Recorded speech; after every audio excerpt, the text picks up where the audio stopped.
patches out of the way, it's time we got to the next part of Cyberpunk 2077.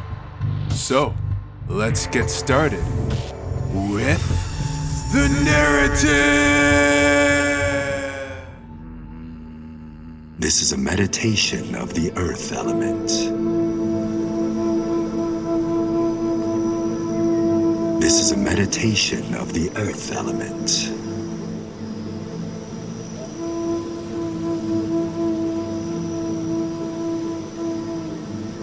This is a meditation of the earth element. This is a meditation of the earth element.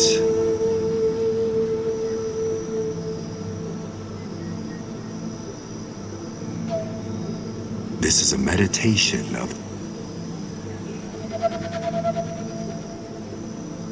the earth element.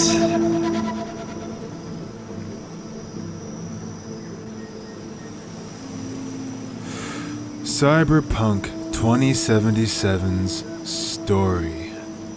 There's a couple things to talk about. To sort through all this, I will be going by how the story proceeds, main quest by main quest, trying to hit every important character along the way, cover each character quest, and, finally, cover each ending. From now on, unless I specify otherwise, I will only be commenting on the elements of narrative, separate from gameplay. I'll try to hit every major detail and story beat, but I may end up skipping over minor, less important ones. Rest assured, I've played this game. Now, where do I start with Cyberpunk 2077's narrative? Well, some say it's best to start at the beginning.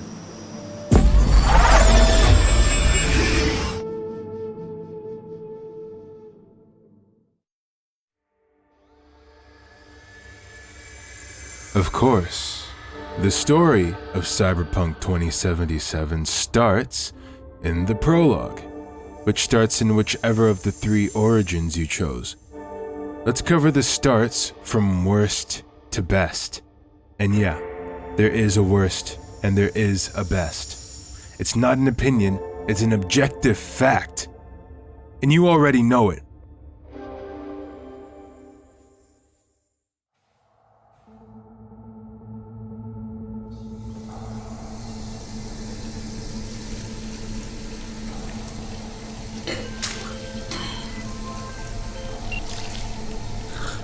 V, you there? Each beginning starts with a smash cut from the loading screen to V's face, starting somewhere based on the origin. Here, in the Corpo start, V's in an office bathroom, staring at a mirror, stress barfing. There are some extra HUD elements in this start, which are a nice touch. V gets a call from Jackie, who she knows already. She then heads to the office of Jenkins, V's boss and a very important character. Before V gets there, you snap a memorial photo of her. The first time you recorded the Corpo start, it was trash, and re-recording it is all you need bonus V here for. On the way to Jenkins, V can talk to Frank. It's me, Frank. Her old acquaintance and a very important character. If you go through his blue options, he name drops his boss, Abernathy, who's a corpo who screwed over Jenkins for a promotion. He also name drops Frankfurt. Must have a shit show on your hands right now after Frankfurt. V gets to Jenkins' office. Jenkins asks her to take a seat, and then assassinates the European Space Council. You know what to do. Start now.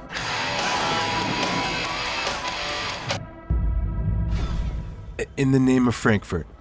Director Abernathy. I watched the vote. What the hell was that? A deep clean after the Frankfurt dumped on us. After the call, Jenkins gives V a data shard containing info on Abernathy and asks V to organize a hit on her. V leaves and asks for help from Jackie. Hey V, you alive? You in some trouble? She agrees to meet Jackie at Lizzie's. V sets off for her transport, but before that, she engages in some optional roleplay. I need your stamp on something. It's possible one of our assets was exposed. Is it Frankfurt again? This desk has some immersive reports on the terminal, but other than that, it's not gonna add... Wait. Is it... If The Witcher 3 is canon in Cyberpunk 2077, then CD Projekt Red is canon in Cyberpunk 2077. Game of the month? Did CDPR peak with The Witcher 3? After V gives in to her rapid onset asthma, she goes to her transport. This is one of the only times you get to ride an AV, a flying car, in the game. As always, the scenery is very nice, and as an introduction, it gives you a nice, sprawling view of the city you're about to enter. I'm sure this is someone's wallpaper engine wallpaper. V arrives at Lizzie's. This look like a landing pad to you? Could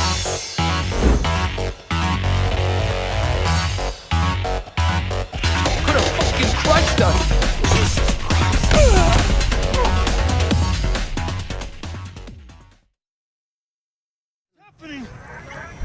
I don't want any trouble. Just here on business. Good to hear. The club itself is open to some exploration, but sadly, there's not much here except the actual objective at hand. V finds Jackie hanging in the club and discusses the plan with him. Let me hear about this problem of yours. Jackie, before I start, this stays between us. Por supuesto. Serious. This thing, it could ruin me. So could I. He also tells the player about him and V's backstory. Remember what happened in Mexico, at the border? I peep one word. I know. You saved my ass. If word about the cartels had gotten out... But it didn't. Would have been nice to actually play a bit of that. Fun fact, this is the only time, save for one of the endings, that you get to drink a Jackie Wells. Gracias, mamita. Double tequila with grenadine and lime. Nothing better for drowning nerves. To this. Was that a toast? What the hell does that even mean? You raise a glass to your mama, your hermana, to the mamacita you'll meet at the bar, but this doesn't say a damn thing. To this. V and Jackie start talking about V and how she should cut ties with the corpo world and start living for herself. V says that may happen one day, but for now, she'll always be in their reach. You'll always be within reach. Always Hey, you lost? Got a problem? V, is that right? You're from Arasaka HQ. Is there a problem? Are you here about Frankfurt? We're here for you. So, the squad comes rolling up and, yeah, these Corpo Arasaka agents appear heartbeats after talking about how V'll always be within Corpo reach. Arasaka here immediately cuts off V from the company and threatens to deactivate all of her Arasaka cybernetics too, if she doesn't hand over Jenkins' data on Abernathy. Arasaka agents can just turn off Arasaka cybernetics? She hands over the data shard. Okay, one question. We'll shortly learn that these guys are from Abernathy. How the heck did they find out about the hit so quickly? How the hell did you find out? That is not your concern. You can kinda see Frank there, and Abernathy's his boss, but if he tipped them off, then why would he come along for this to hang around in the background? And how did he even find out in the first place? Did he overhear the conversation between V and Jenkins? In a secured, locked room? -1 for Frank.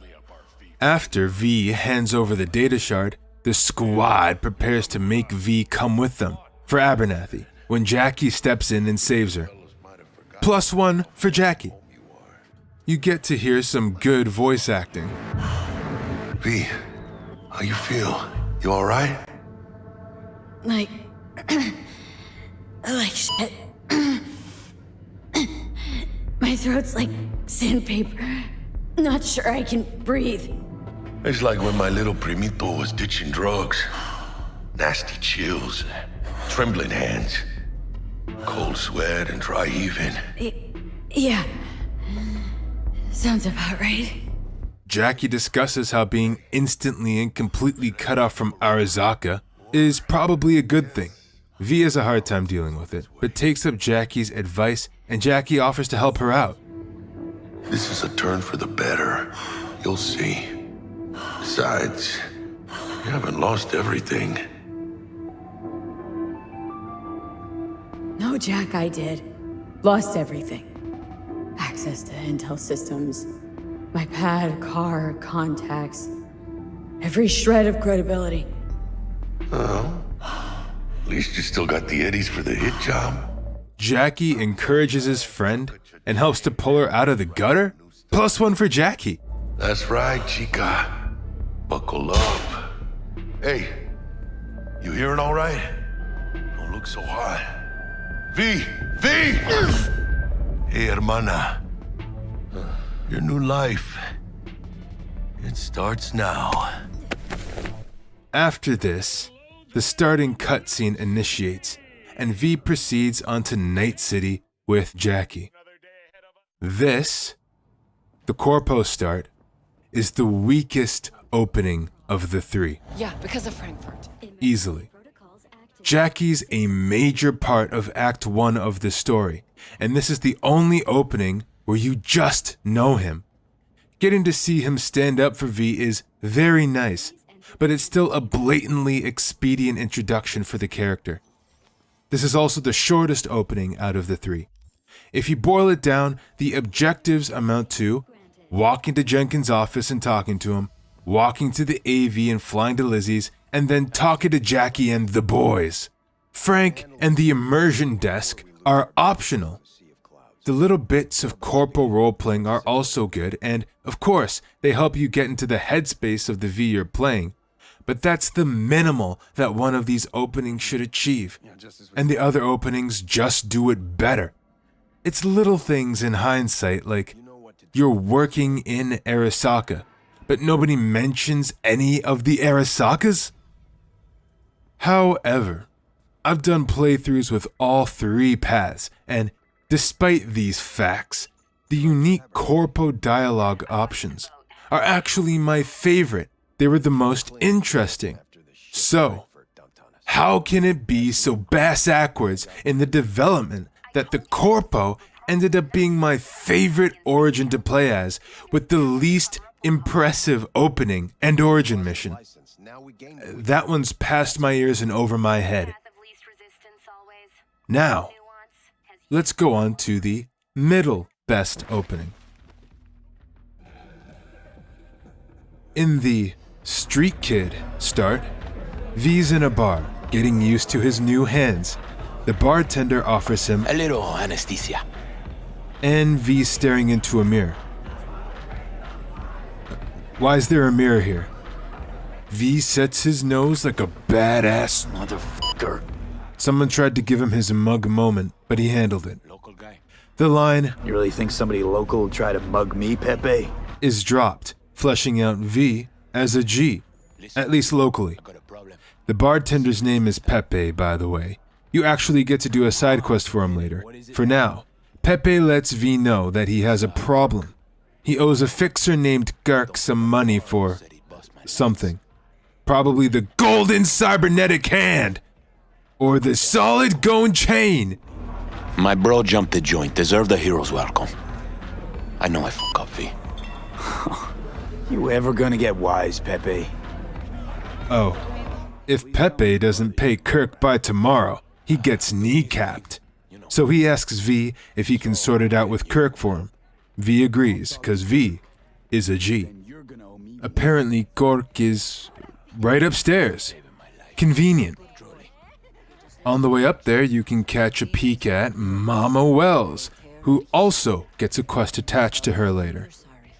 Once V gets to Cork, he lets him know he wants to talk. Pepe asked me to talk you up. Pepe asked me to talk you up. What, he too shot a hand over the Eddies himself? V sits down, But Big Joe cuts in, who, apparently, is going to eat that gun after he's done with that burger. V and Cork go back and forth, and Kirk puts forth a job for V, stealing a supercar. If V does the job, Pepe gets off the hook. V, of course, agrees, because he's a G. Kirk has a man on the inside who'll turn off all the security for V. Nice. Cork also gives V a skeleton key that will get V into the car. Opens locks, bypasses identity authorization. A skeleton key for all Rayfields in the city. Come on, Kirk, even you don't buy that. Nice. V sets out to Embers to get the car. On the way, he passes a homeless man with a suspiciously fly haircut. Spare a veteran some change? So you're a vet today, huh? What can I say? War stories, rake it in. No. Shortly after that, he runs into Padre, who is one of the actual fixers in the game. Well, who do we have here? We? Long time. Didn't know you were around. Yep, no place like home. This makes Padre the only fixer who gets a proper introduction and or quest tied to him. V is a regular in the area, but hasn't seen Padre for a while, so they catch up, and Padre offers to give V a ride to Embers. They continue to talk when a car of gangsters pulls them over. This could have made for a cool in-game mechanic, no? At the side of the road, one of the gangsters, gun out, starts threatening Padre. Sebastian Ibarra. Looks like it's my lucky day. What do you want? To settle our biz, once and for all. Got an offer for you, Patty, so listen up. Get the f*** out of Vista. V has the option to do some Streetkid role-playing. I'll give you the Glen, done deal. No more restless nights. See how generous I can be? One Well, more Pat- f***ing word.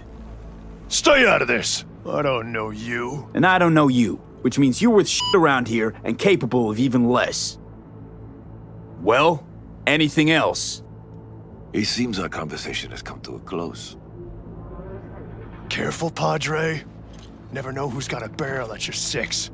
You neither, The purpose of this whole interaction seems to be to set the tone for what the streets of Night City are like. That, even with a crime lord at your side, you can still be harassed at gunpoint by the local wildlife. Sadly, this kind of interaction does not actually happen in-world. This is just a cutscene. Still, it's a good moment for Padre, who calmly handles the situation. Though no other fixer gets this kind of attention, and not even Padre gets any story beats of his own, anywhere the fixer he is. They arrive at Embers, and Padre gives V his number. Here, before you go.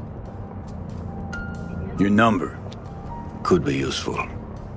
Maybe we can also work together again. He's the only fixer to do this. Then, V sets off for the car. Gotta go. So go with God. Woo! Superhero landing!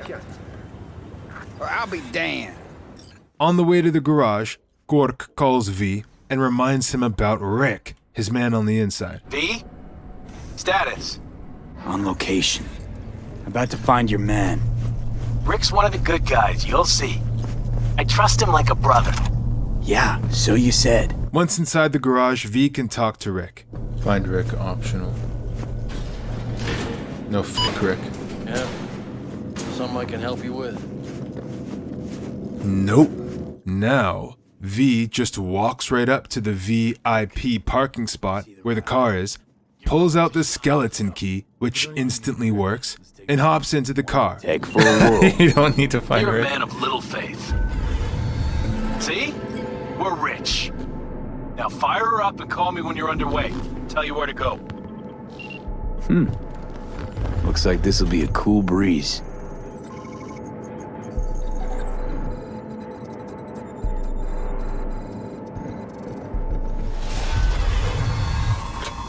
Get the f*** out. So, This is where Jackie comes in for the street kid. He also wants the supercar, and he's mugging you for it. I love how he just opens the door. V forgot to lock it. Hold on. How is Jackie planning on stealing this thing? Does he also have a supercar skeleton key? V and Jackie tussle for a second before the police suddenly show up with Inspector Stance. Jackie Wells, my old pal from the hood. See you haven't grown an ounce wiser. Hey! Detective Stance. Been a while, huh? Inspector Stance. This guy doesn't show up again. This guy doesn't show up again. A little more street kid immersion. Come on, spit it out. I'm waiting. Pig that chatters. Some words from Jackie. Come on, Stance. Give us a break, huh? And an appearance from a rich guy. I suggest you toss them in the sea. Cuff leg's broken so this trash doesn't float. And V and Jackie get knocked out and tossed out with the trash. You heard him.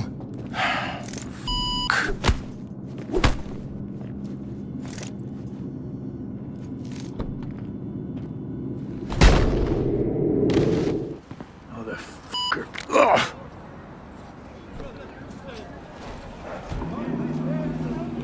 Honestly, for a sec there, things looked iffy. Shortly after, V and Jackie are sitting on some stairs talking about what just happened. They find common ground and start getting along. The conversation ends with Jackie inviting V over to Mama Wells for chili. Come on, let's go have some lunch. Lunch? You would not believe my mama's chili. Best in town. Getting one of my good feelings. About what? About us. Sense a kind of chemistry, you know? Come on. I'm fucking starved. Okay, food it is. Let's go. The starting cutscene you already know initiates, and V proceeds on to Night City with Jackie. This opening is fair. Unbelievably, this is the only opening where you get introduced to, or at least catch a glimpse of, any characters that exist outside of the opening other than Jackie. The street kid role-playing here sets your idea of your character well enough to feel like you are role-playing as a street kid. The highlight is Jackie's introduction. Having him trying to rob you of the car you're stealing and then having them hit it off after getting caught was a really fun way to set them up as natural friends. Although, Jackie never mentioned why he wanted the car. And V never completed the job. Does that mean Kirk's kneecapping Pepe after all? Well, according to Jackie, Gork lies about his cartel connections. So then, where the friggity frack did he get the money to lend Pepe in the first place? V believed this guy was gonna get Pepe? Anyway, that's enough of the street kid. It's time to get to what is clearly, obviously, factually and objectively the best opening act.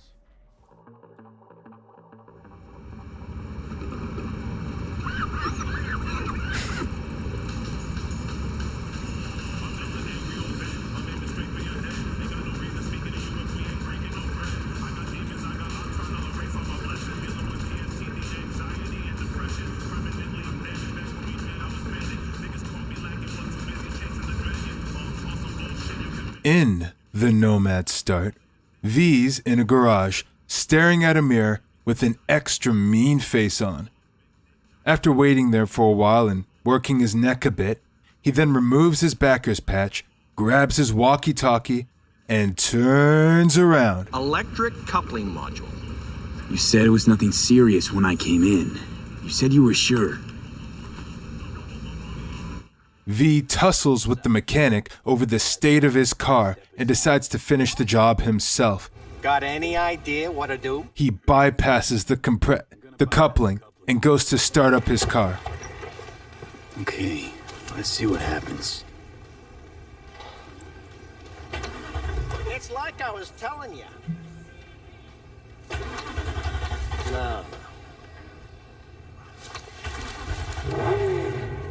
Yo! V goes over some proper immersive Nomad car talk with the mechanic, and in the blue options, we get some foreshadowing of a notable character we'll meet later. I'm looking for someone.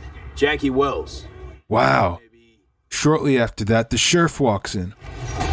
One and only sheriff in Night City. Didn't know you had a customer. Outside of Night Well, City. then a few hours passed. I thought he'd at least called in. Don't you sweat it, Mike. We're gonna hash it out. There's a sheriff in the Badlands? Someone supposed to be maintaining law and order out here? Anywhere out here? The sheriff introduces himself. Name's Andrew Jones. Probably heard of me. I can't say that I have. And I never will again. V and him tussle over V's Nomad vehicle, and V drops some light backstory. The sheriff tells V that he has to hightail it out of there, which V was gonna do anyway, and V sets off in his car to the nearby telecom tower. Yeah, you heard that right. You get to do a little bit of driving in this origin, more than once. V opens the gate, climbs the telecom tower, and look at this view. Look at this view. Look at the visual foreshadowing. The small Badlands community in the middle of nowhere, humbly sitting miles and miles from the great Night City. A large open sea of sand between them. You even get a view of Night City, like this little view. You climb the tower, you drive to the tower, you climb it, and then you get the view of the little Badlands community. And then in the distance, Night City, where you're about to go. Yeah, okay, this intro's by far the best. It's not even close, not even close. V connects his walkie-talkie to a control box and radios Willie McCoy. Hello? Come in. Come in. Ah, raised you finally. Willie McCoy. It's good to hear your voice. Who? Who's Willie McCoy? A random guy from the backers. He and V tussle a bit over V leaving and Snake Nation? Nomads get the work in these parts because it's Nomad turf. Wouldn't be a problem if you're still a backer. You should have stuck with them and joined up with the Snake Nation like the rest. Snake Nation can kiss my ass. Snake Nation will never be mentioned again. Anywhere. V asks McCoy to check if Jackie left a message for him with the backers. McCoy agrees. Maybe the client left a message. Could you check for me? Sure. Last time, though. I mean it. Client's name? Jackie Wells. Huh. Actually left a message. He's waiting on a farm. Flicking you the geolog data. Thanks, Willie. I owe you one. You do. Just don't get yourself killed. And don't call again. Then McCoy disappears from the story. Bye, McCoy. V platforms down the tower and drives off to where Jackie's waiting for him.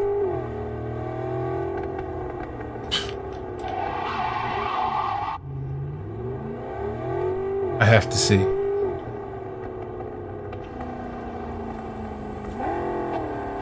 Oh, I was worried I'd have to turn to farming.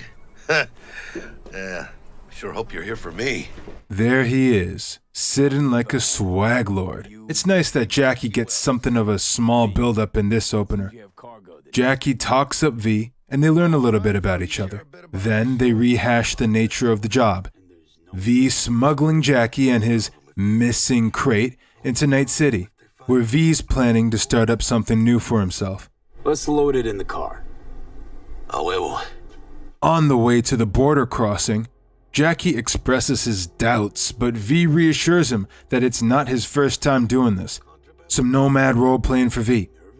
Once there, the car starts getting scanned and, due to Jackie's papers, V lets him know that security will know that they're smuggling.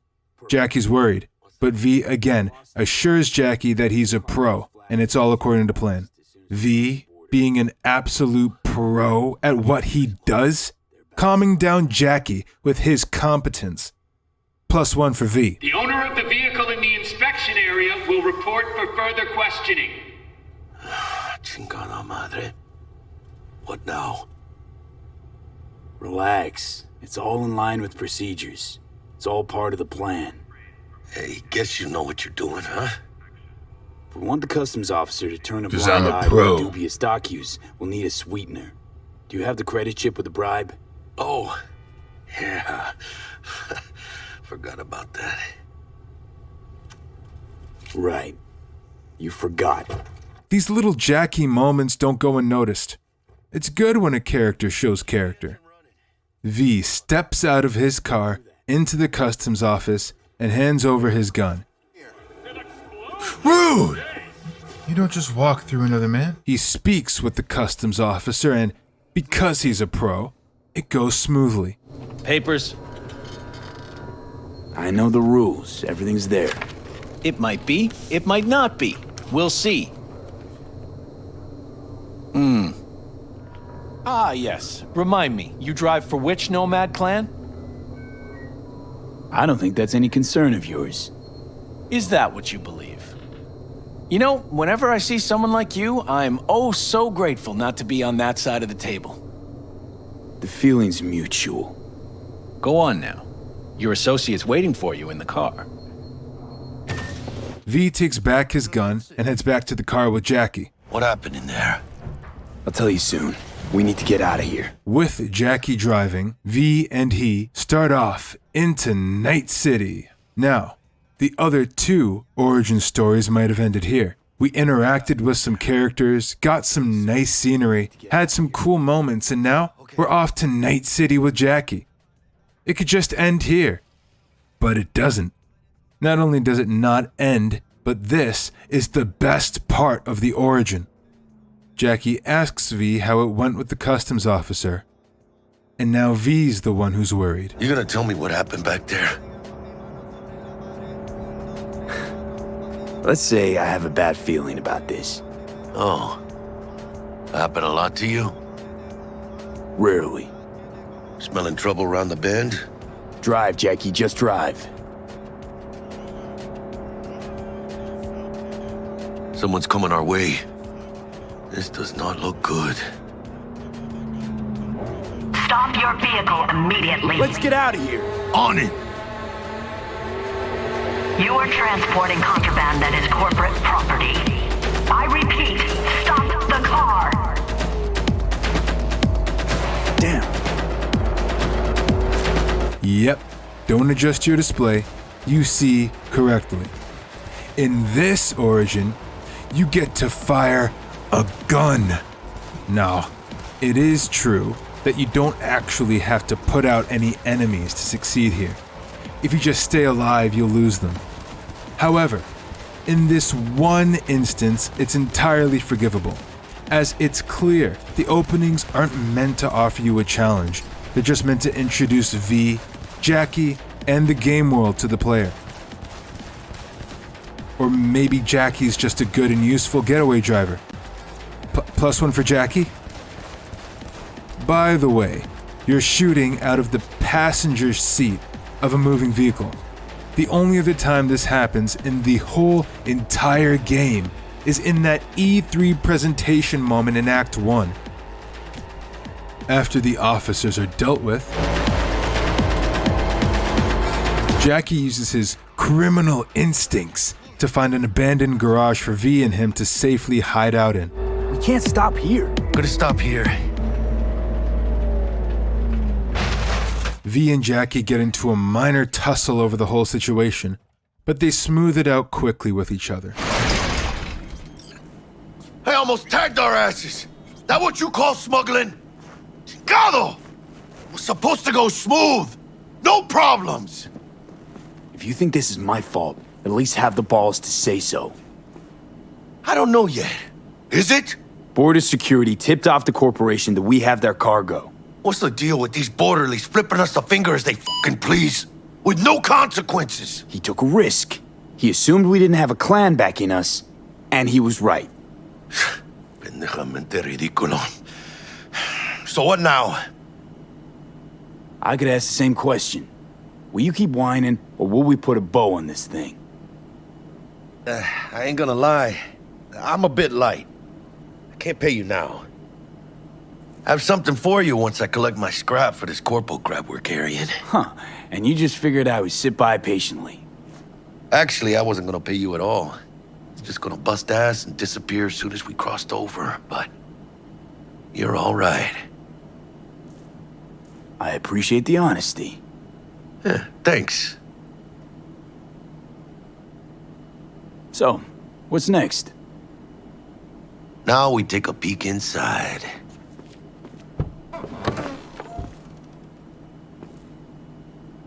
Open it. Before they open it, V points out something interesting about the contraband that they've been moving. Aw, shit. It says Arasaka on the crate. We are robbing some heavy hitters. And maybe we'll make some heavy money. Yeah, and as if this wasn't already firmly the best opening, this is just the big, juicy maraschino cherry on top. This crate's from Arasaka. We were robbing some real heavy hitters. This foreshadowing is the kind of storytelling that just makes you smile. If Jackie and V robbing Arasaka of a valuable crate doesn't ring a bell for you, it'll make the bell toll later. They open it, and inside is a real iguana. A lesser Antillean, I think.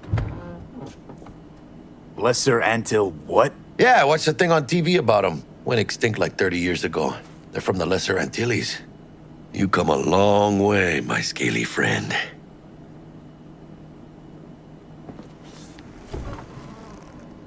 You think you can make some money on it? Sure. Think it'll make us happy. Us? Yeah, partner. We'll go halfsies. Any decent fixer will find a loaded gonk interested in a rare gem like this. It's kind of a shame, though. I always wanted a pet. Got the name Manny all thought out. Hey, by the way, you, got any plans for what you'll be doing in Night City? Why do you ask? 'Cause I got this feeling you got a lot of time and nothing to spend it on. And NC ain't a city that lets you get by without buddies. But don't you worry. Let me help you find digs. You gotta live somewhere. It's important to have people you can turn to. You know, like, family. Maybe you'll find your own down in Night City. Thanks, much appreciated. Hey, come on. It's nothing. We got chemistry, you and me. Be a crying shame to waste it. Partner. Hey! Aw, cuddly little fucker. You know what, Jackie? You're not all bad yourself. Oh, you don't mean that, mano.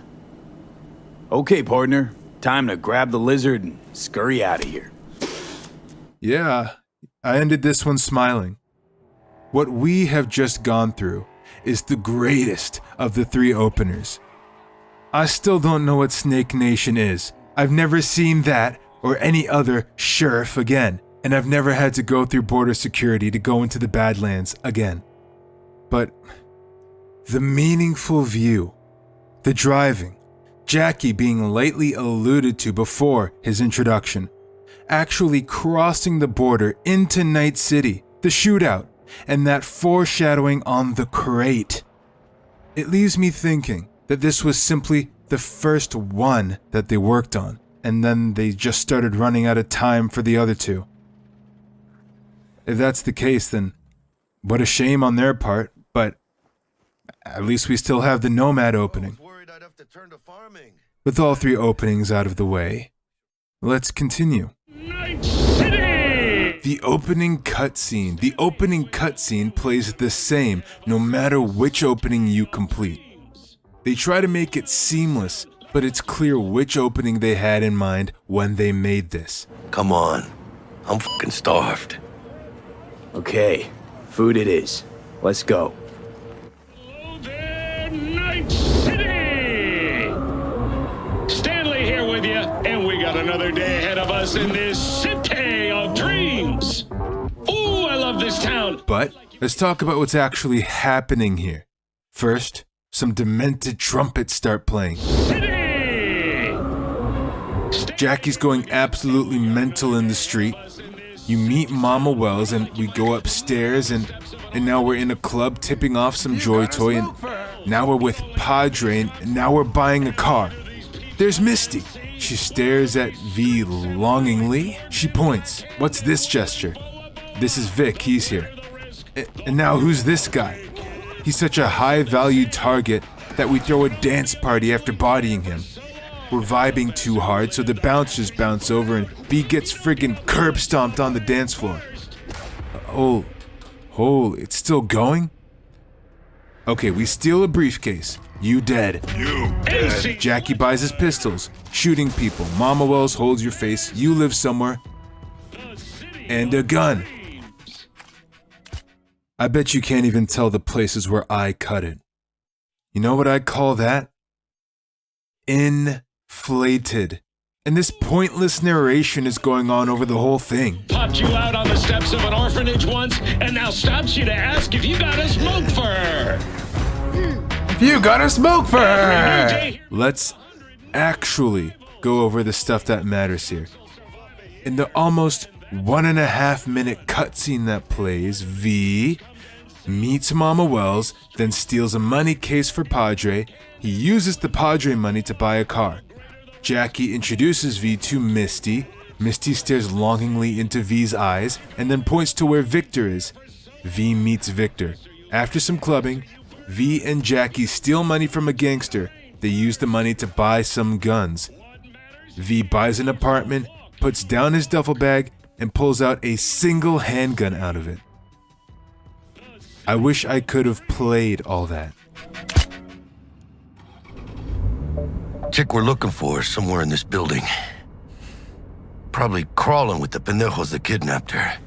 Eyes and ears open, all right? Buckle up. It's E3 time. V and Jackie are on a job. Rescue the subject who's being held in a scavenger hideout. The elevator ride into and out of the hideout introduces some characters via phone call. T-Bug, your squad's netrunner. Target could have possibly flatlined already. Not sure you're in time. We're in time, Bug. We. Sure you're on phones, but that don't make you any less part of this squad. Squad. Charming. And Wakako Okada, the fixer for the current job, and the only fixer that gets involved in the story, other than Rogue. V, how did it go? Our client is alive and well? Relatively well. Trauma team took her off our hands. She'll recover. Splendid. After the elevator, we experience the wave. Looking for 1237. Are you ready for the wave? E3 moment! Inside, but I got 0 eyes on her biomon. E3 moment! Not too late. Is that you? Oh! Hurry! Try hacking the door. Move out the way! On your own, v? Ready? Ready for the E3 moment? Are you ready for this? You may want to sit down. Ooh! Move aside, lady. Are you ready for the E3 moment of the year? But I got 0 eyes on her biomon. Is that you? Fingers Get out the way! I hate this life. Yeah! Ooh! The way he looks at the bystander before waving them back into their apartment is just full of the hardened sense of a Night City merc. It gives me goosebumps every time he does it. V and Jackie then find the scavengers and they deal with them as you wish. Drop in quiet, V.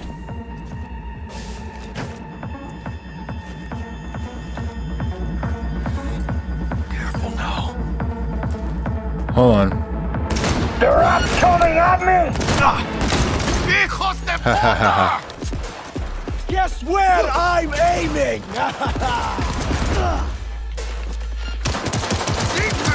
Scavs are still crawling. Clean it up, clean it out. Don't want to be bringing the target out under fire. And definitely don't want a slug in your back. No way. Not neither. Okay, maybe I can't aim. And him!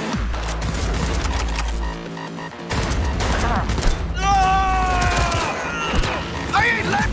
Take this guy!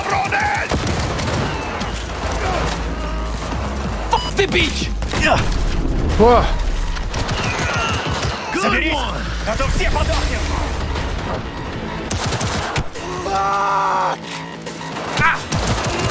Hold that there! Shit! Cover me, V!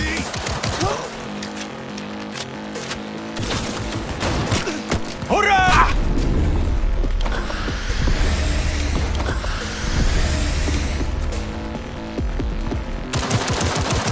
Hey, V! Head down! Don't see any movement on the sensors. Looks like you got them. You're clear to go. Where the hell's our target? After the troubles dealt with, V finds the target. Jesus fucking Christ. Sandra Dorset. Fun fact, she gets her own side quest later on when she contracts V to receive and deliver some confidential goods. It's a fun little side quest and a good callback. I really wish we'd gotten more of her. Anyway, a little bit of air hypo hijinks and they get Sandra safely to the trauma team that's picking her up. Place the patient on the ground. Place the patient on the stretcher. Place the patient on the ground. 5 steps back. Now. Optional electroshock. Fun fact, this is the first and last time trauma team does anything anywhere. Maybe trauma team's just this one squad and they happen to be whizzing around the building when Sandra needed help. Hey, had to hurt. Should have followed orders. Let's get out of here. V and Jackie head back to the elevator, chatting like homeboys along the way. They call Wakako and let her know the job's done, and start driving back to V's place. Gonna be long?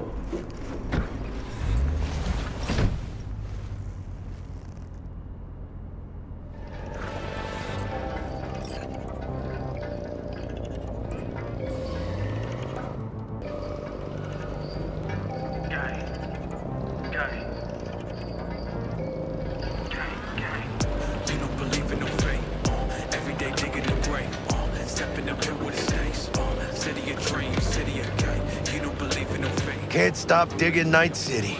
A couple of notable things happen during this car ride. Jackie name drops a couple of random Night City nobodies that nobody talks about. Morgan Blackhand, Andrew Wayland, Adam Smasher.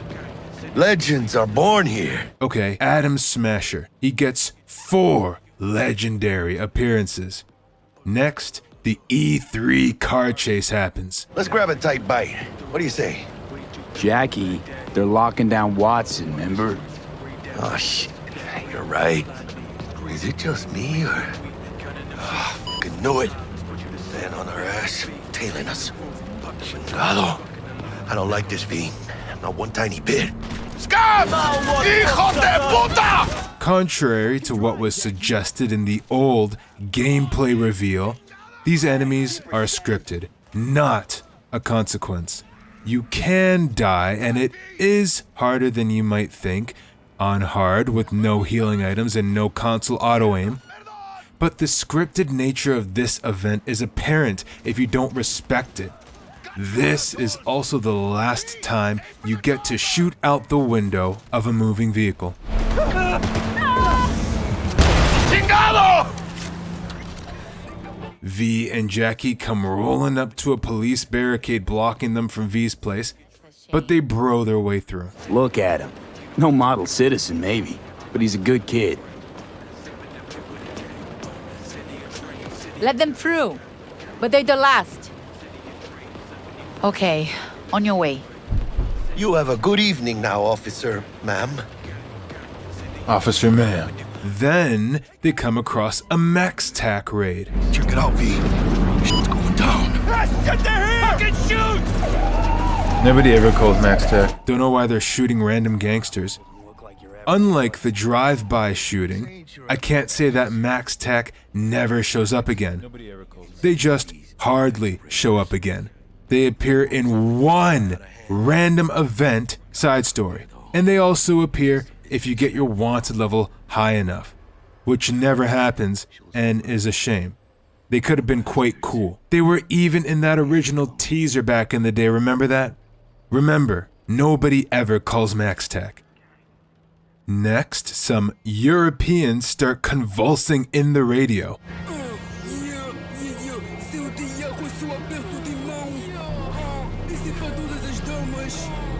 The f is this?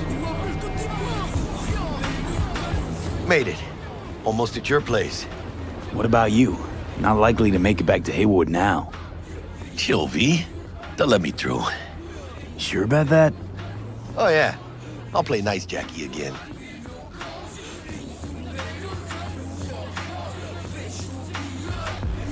What is this song? Bro Shake. Tell Misty I said hi. Level up. Level 2, let's go. Lore inconsistency. And our second guest is Karina Lee, host of the Chip In program, which promotes... That's just Denny.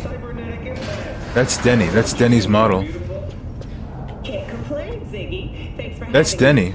After all of that's done, V gets to his apartment and you can look around it for the first time.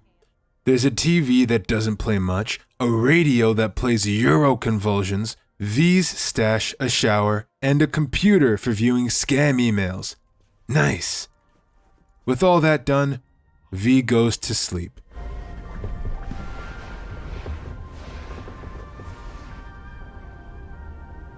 And wakes up in Act 1. Jackie calls V and offers to take him to Victor's clinic for a checkup. V steps out of his apartment and now it's intros time. Regina, the first fixer, calls to let V know she exists and has gigs. Remember how V met up with Padre and he gave V his business card? Well, forget about it. All the fixer intros are like this now. V walks by Coach Fred, spars with his training bot, and picks up a pretty preem pistol, and heads down to meet Jackie. Fun fact, this is the best point to grind out all of the content in Watson, the area V's restricted to in Act 1. Here's the best gameplay loop. Do gigs and beaters, pick up all the guns from the enemies, sell them, buy crafting materials from vendors. Just leave Jackie to eat his ramen for a couple days. When you come back to him, he'll do a cool little spin, and then he'll tell V about the sweet J.O.B. he has for the squad. I think I might have bagged us a sweet-ass J.O.B. Go on. I mean, maybe it's not as big as that, but just that he's fronted by a little-known someone named Dexter Deshawn. Only the top fixer in Night f***ing City. Fat-ass black Jesus of the afterlife. 300 pounds of partly gold-plated cool. How'd you manage to pull this? Trade in your spleen or something? As far as I know, we're not the type to get fingered by Dex. You, me? Oh, but T-Bug, she's the one that hooked us up. Got us talking. Knew it was a done deal the moment he laid eyes on me. 'Cause come on, ain't nobody who can resist this. Am I right? Sure, Jack. Whatever you say. Dexter wants to meet V in person. Why? V doesn't know. Jackie also brought V's car. Or V's card. His card. Brought your wheels. Gave them to my guy yesterday to smooth over the dents after our dust-up with the scabs. Thanks, Jack. Much appreciated.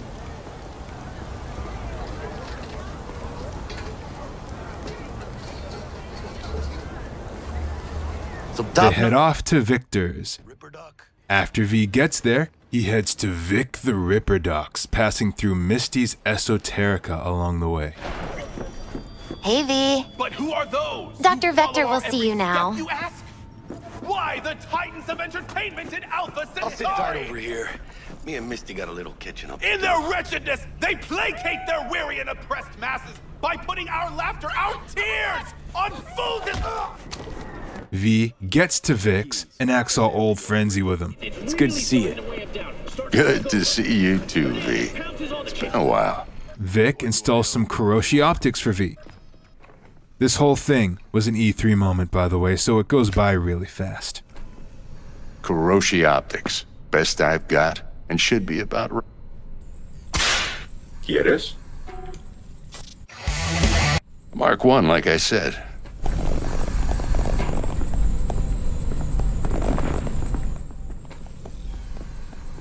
I'm ready. Carve away.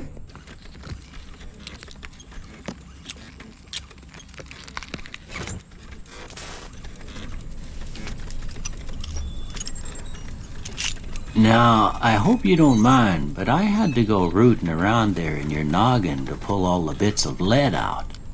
I take pride in my needlework, but you'd better tell me if I left anything out of place. How'd I do? Seen more dramatic improvements before. Well, I got most of it right anyway. Stuff that mattered. Okay. No sense keeping you in bed anymore.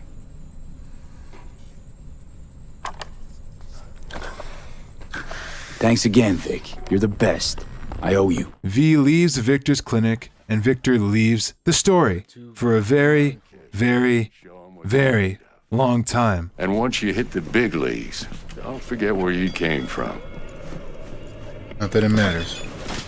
Now, V heads to where Dex is waiting for him. It's time for a social experiment.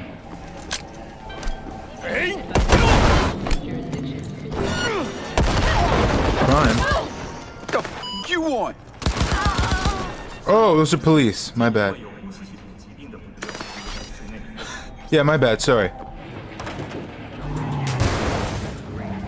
And this is the first we get a real taste of what a Cyberpunk 2077 first-person cutscene is like. Yo, Mr. V, a pleasure. Dexter Deshawn in the flesh. Ample indeed. Let's roll. Yeah, let's roll. And, as mentioned before, it is quite immersive. I've already done a whole section on it, so let's not talk about the immersion. Instead, let's talk about a small problem that these main story missions share.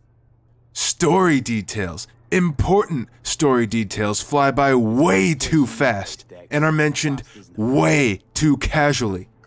The truth is, the main objectives of each story aren't that complicated.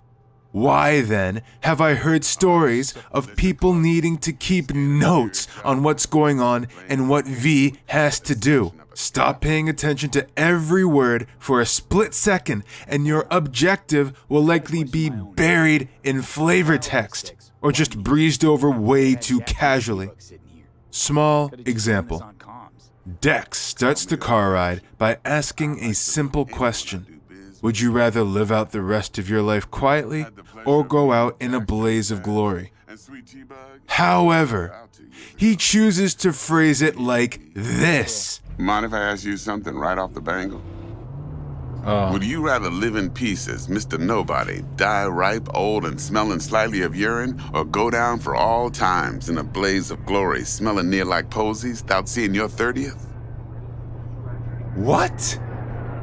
This is like firing a bunch of chaff to distract a missile from hitting its target. Much of the time, this causes the player to just follow the objective, barely understanding why. So after that little question and a little more dialogue, Dex lets V know what the job is. To steal a biochip from Arasaka. Arasaka. Surely that's no problem. But before that, there are two other missions that need attending to. One involving Maelstrom, with a Militech agent named Meredith involved somehow, and another involving the client of the main job, who wants to talk to one of the core herself. Dex tells V to slot in a shard to view some mission details and... yeah, here we go. As if the casual overcast of flavor text wasn't enough. Now you have to watch a 2077 PowerPoint presentation at the same time. Because if we don't get that bot, we don't get no soccer chip. And we sure as hell don't get no happily ever after. But don't get excited. It's a single-use toy. Now, I flat out purchased the damn thing from Maelstrom. Problem is, I did so from a gent went by the name of Brick. I say when, because Brick was the leader.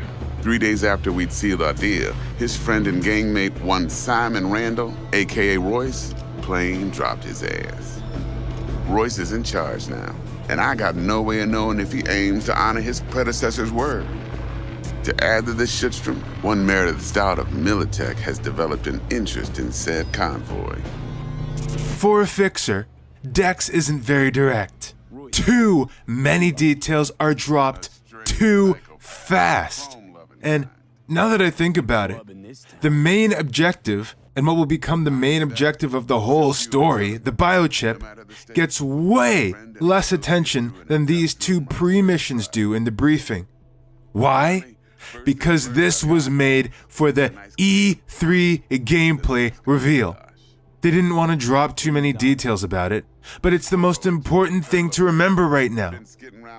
Bottom line, a lot, and I'm talking a ton of dialogue in the main story could have really benefited from being more straightforward.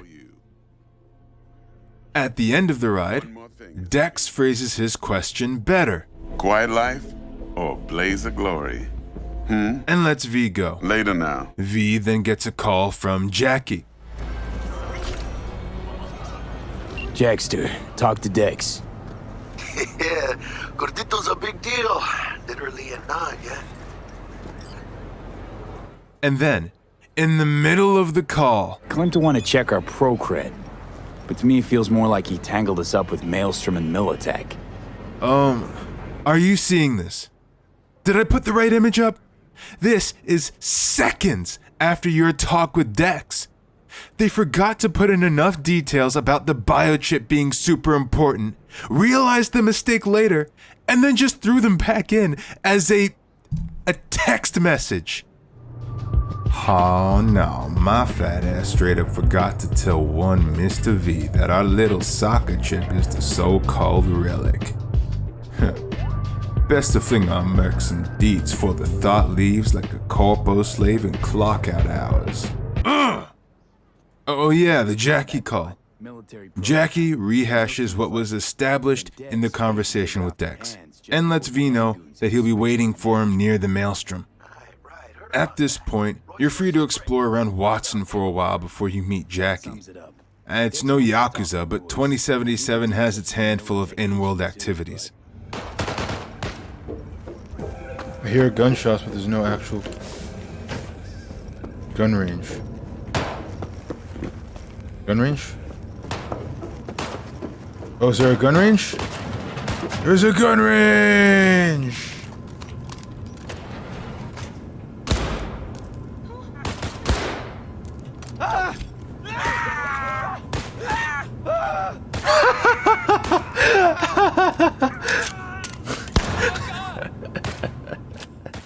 After you're done that, V can either handle the Maelstrom or meet with the client first.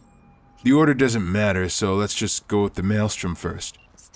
To handle the Maelstrom, V can first meet with the Militech agent who's interested in them after calling up a meeting with her.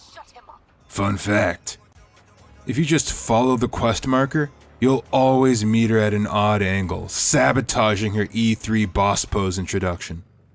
And then V meets her, Meredith Stout. Look lively. Meredith Stout. Take it you were the one to call?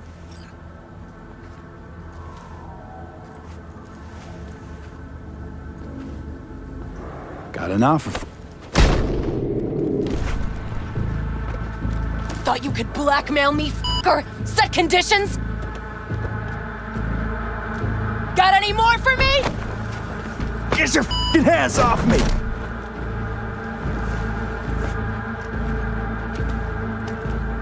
Christ, Meredith! Shut your trap! That f***ing thing ready? All set. Now answer my questions. Honestly, forthrightly. Are you here alone?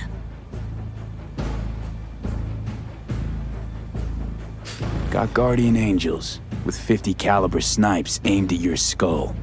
You don't let me go, your dogs will have to glue you back together. He's lying. Try that again, and it's 2 million volts. Got it? You know, some of these characters early on are fun to interact with. Couldn't have been chill from the start. Shut the f*** up. Tell me what you want.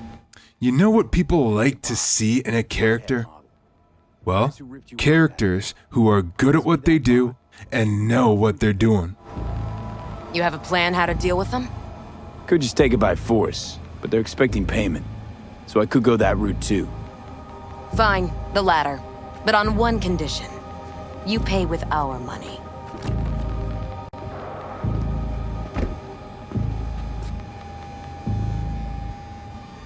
Sounds solid enough. Let me mention here that you cannot underestimate how much good voice acting makes a character. Try to fuck me in any way, and I'll be seeing you real soon. Okay. Funny line. I give you that one. It's also worth mentioning that Corpo-V gets some cool dialogue here and, amongst other things, gets to call out the virus on Meredith's chip.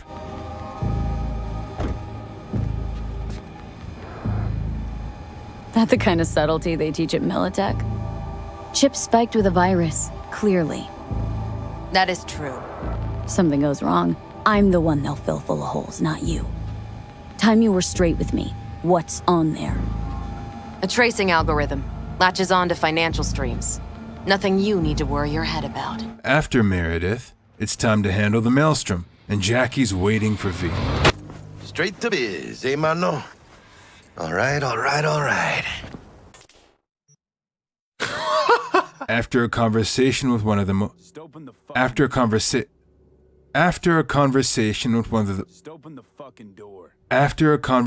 with one of the maelstrom over the intercom, V starts heading with Jackie to meet them. There's some obligatory role-playing available on these mines. Dex mentioned him. Called him special. Muchas minas, oh. Anti-personnel mine. Directional shrapnel spitter. My favorite.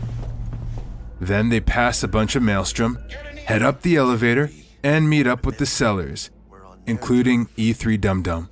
V has to calm down Jackie because he's afraid of sitting in Dum Dum's presence. This ain't gonna end well, but... After Jackie's settled, Dum Dum offers V to boof. All right. And wins the hearts of the comments section. Come on. ¿Quieres? Streetkid V will know what this boof is. Black lace. What's it do? Ups dorse and adrenaline to the point you feel no pain. Trip so intense it verges on psychosis. Corps fed it to their fighting legions during the Corp Wars. Cyber psychos pop the tabs like candy. Vaporizing it mellows the burn without killing any of the effect. Come on, give it a whirl!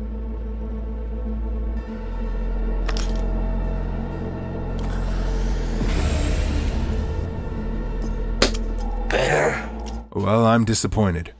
Dum Dum cuts a 2077 Ford commercial. Fucking tricked out this thing.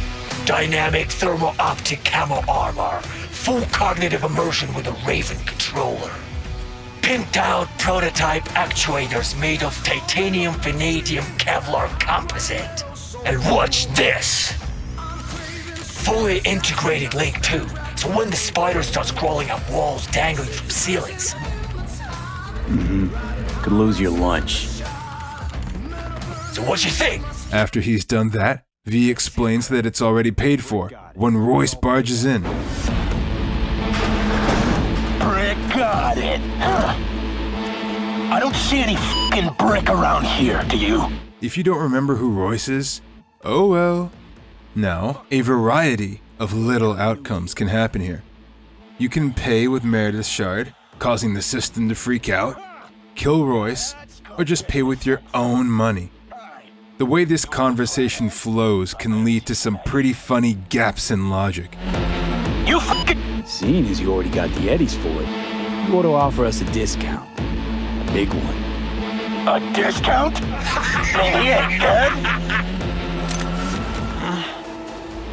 Creds on this.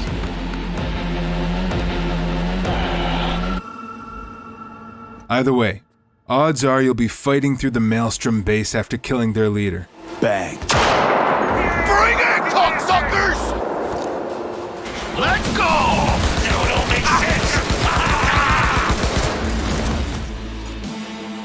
Fuerte, cabrón!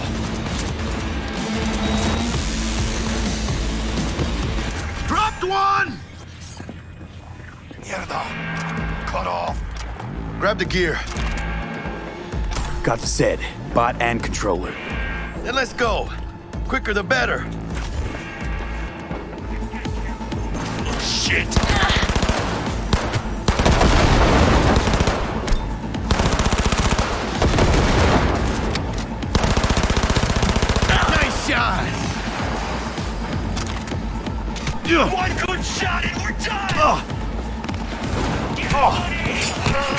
See how it's done? I'll deal with this fuck stick. Playtime's over. What's up,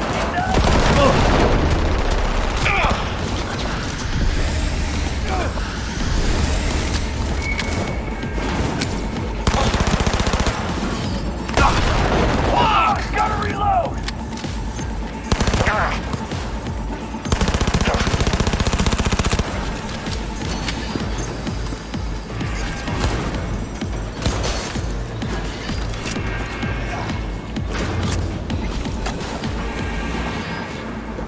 We're not all bad, you know. Let's talk. You know who you're messing with.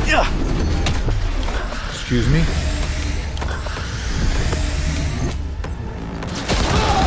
One good shot and we're done!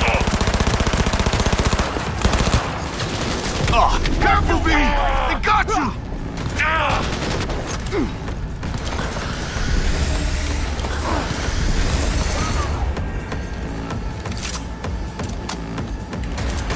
Now aim first, then blast them!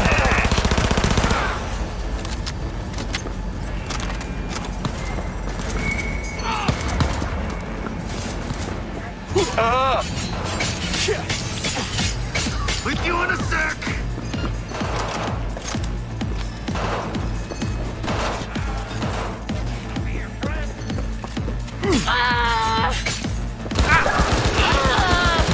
¡Chingada madre!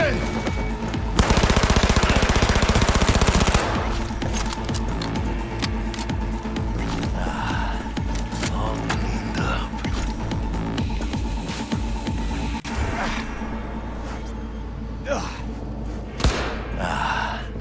All cleaned up. V and Jackie arrive at where Royce's boss fight is, if you didn't kill him. It's nothing special.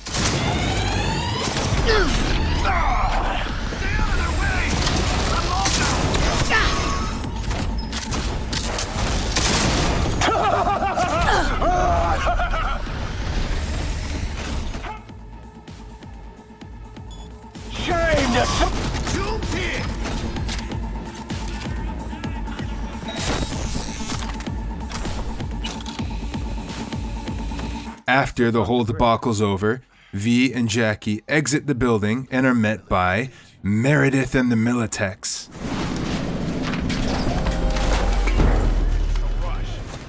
Bet you didn't expect to see me here. You know, I like the way you operate. Maybe you'd do some more work for us. You cannot do more work for Meredith or Militech. Till next time then, V. Hey, let Dex know we got his toy for him. You got some balls, Miss V. You got some We're all balls. set. Ready to go. What now? With the Maelstrom business finished, V heads out to meet Evelyn, the client for the job. She's at Lizzie's, which you may recognize from the Corpo intro. V goes straight to the bartender to ask for Evelyn. Oh look, two-story character sitting at a bar. Don't look at me like that. V sells his trash to the bartender and leaves. Thanks. Better get going. You can just leave? Why? I'm looking for Evelyn Parker. You know if she's here? Who's asking? Just answer the damn question. You seem a little tense, Chumba. Go grab a box. Might take the edge off. It's all right, Mateo. I was waiting for this one.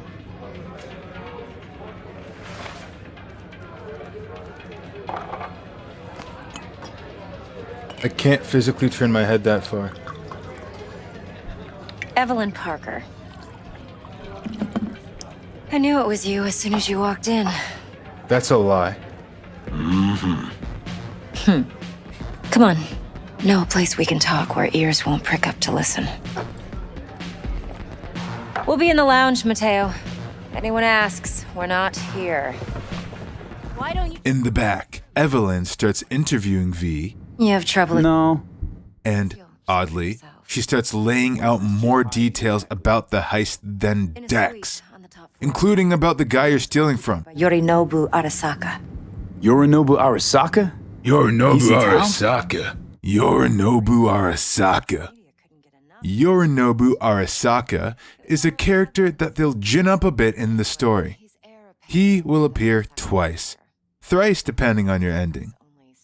Here, Evelyn goes on about why he has the chip, and his character motivations. Yorinobu recently swiped the chip from an Arasaka laboratory. He's made a deal with Netwatch. Aims to sell it to them. Have you spotted my ace yet, or do I need to spell things out? Wait, Neutral Netwatch is mixed... That doesn't matter in the least. So what's Yorinobu due to walk away with? Unimportant. Fine. So no Arasaka security on the device because Yorinobu whisked it away in secret. Now, where's he hiding it? Well, likely in a specialized container. On the outside, it looks like an ordinary briefcase. And the case is... You'll see for yourself soon enough. After this, she leads V downstairs to introduce him to a brain dance that will aid in the heist, a survey of Yorinobu's place. She also introduces a character by name. This is important. Judy's always been there for me. Always helped out. I trust her. But she's a Mox, not the latest member of your crew. Try not to forget. So, you'll be a good boy, tread lightly, and keep that tongue on a leash. In hindsight, I don't know why Evelyn prefaced her intro with this. Regardless, V meets Judy. Hey! If you have a good technical ability score, V can engage in some immersive banter. Model this yourself? What do you think? Expression translator. Now, I've mentioned the origin dialogue options, but I don't think I've mentioned the ability dialogue options. They're cool, but I reserve the observation that it would have been cooler if these interactions had been handled by a more customizable background, like what was teased in the original gameplay presentation. Judy finishes tuning the brain dance that's for the heist, and gets ready to tune V for the raw brain dance.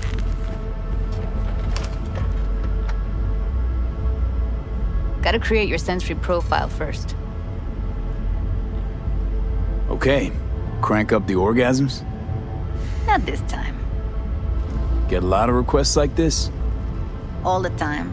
But it's usually stuff the girls scroll at the club. I take that and do some routine porn tuning. But even then, you can refigure things, mold the emotions into something unique, unforgettable. So, I can't complain.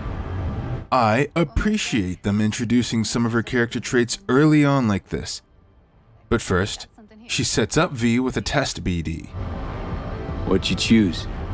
Corner store holdup in Haywood. Real amateurs. That Don't was even know where I re-recorded. got it. It's the brain dance tutorial. Why does it get its own dialogue symbol? Were there supposed to be actual brain dances in the world? Whichever option you press, you'll at least be watching the BD. Oh. Ah, shucks. Brain dances? This is gameplay. But we're in the narrative section. But I gotta talk about this. So, alright, we're going back to gameplay for half a second to mention the brain dances. And remember, no Russian. Brain dances, on paper, are supposed to be a kind of detective minigame. You poke through a POV cutscene, access a virtual drone cam, because it's a BD, and suss out the clues you need.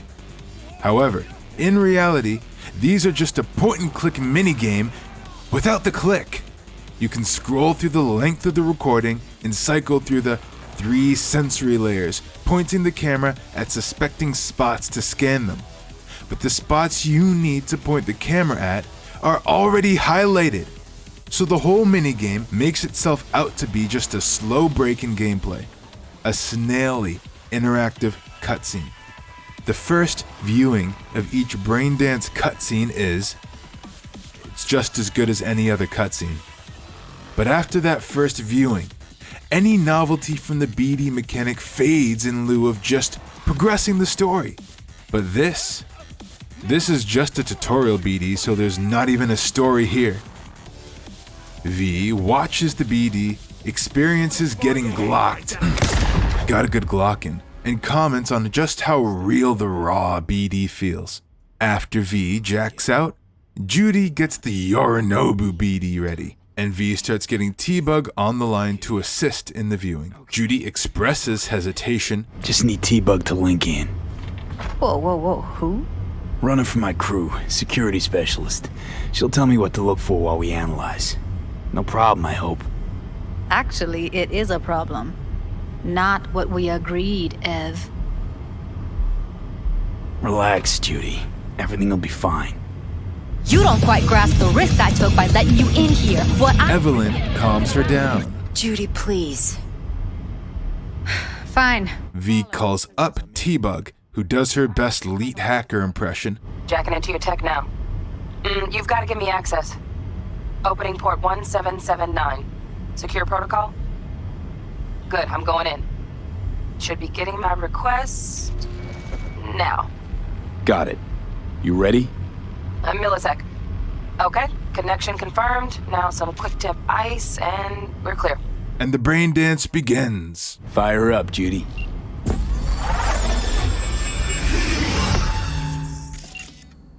All right, V, eyes open. Gotta find out where Yorinobu's keeping the relic. This is my third playthrough. You already know the deal with Braindances now, so let me just give you the important parts. You look like a cut of fuckable meat.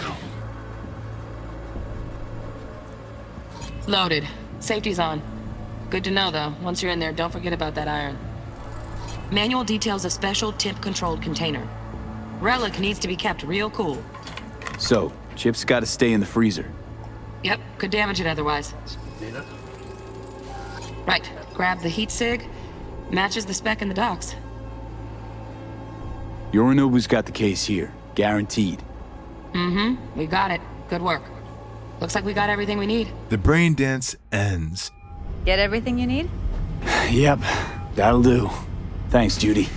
And Judy lets V keep the BD visor.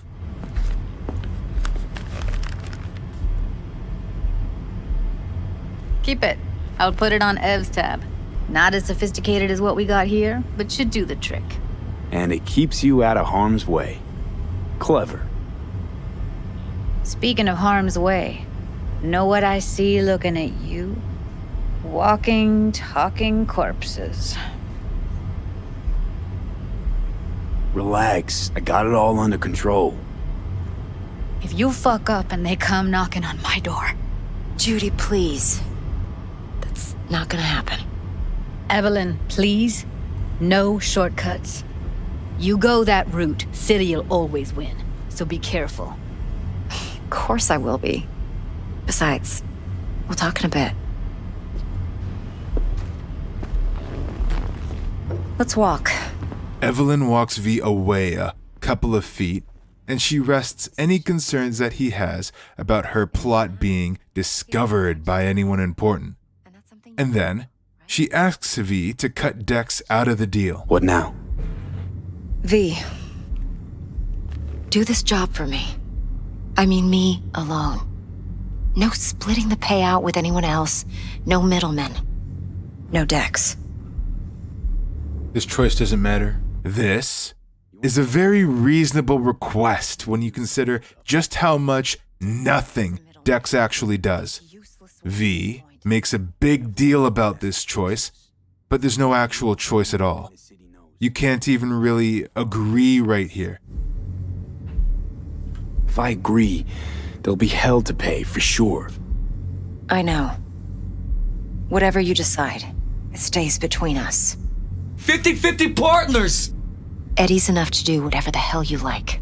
Evelyn asks Dex's question. Do you want to spend the rest of your days blasting scabs? Or go down for all times in a blaze of glory, smelling near like posies? And then V sets off. Now, it's finally time to meet Dex at the afterlife to set up the heist. The afterlife, in lore, is the hot spot where all the top fixers and mercs hang out. Talking about fixers and mercs makes me think, maybe we could have received the gigs here instead of randomly out in the field by picking them up from the actual fixers?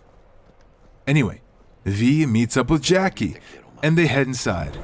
Afterlife, here we come, baby. Yeah! Funny. What? For a club with the hottest contracts in town, doesn't look like all it's bigged up to be. It's what's inside that counts, June.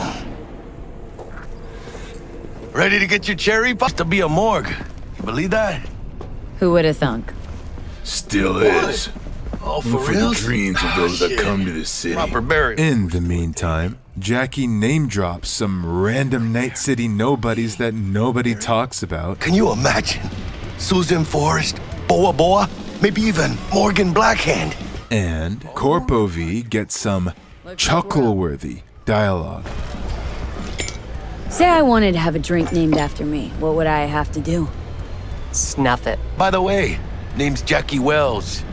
You want to write down my recipe? Sure. Shot of vodka on the rocks, lime juice, ginger beer. Oh, and most importantly, a splash of love. Good dialogue. Good dialogue coming up. To this. Chingada madre. Fine. Have it your way.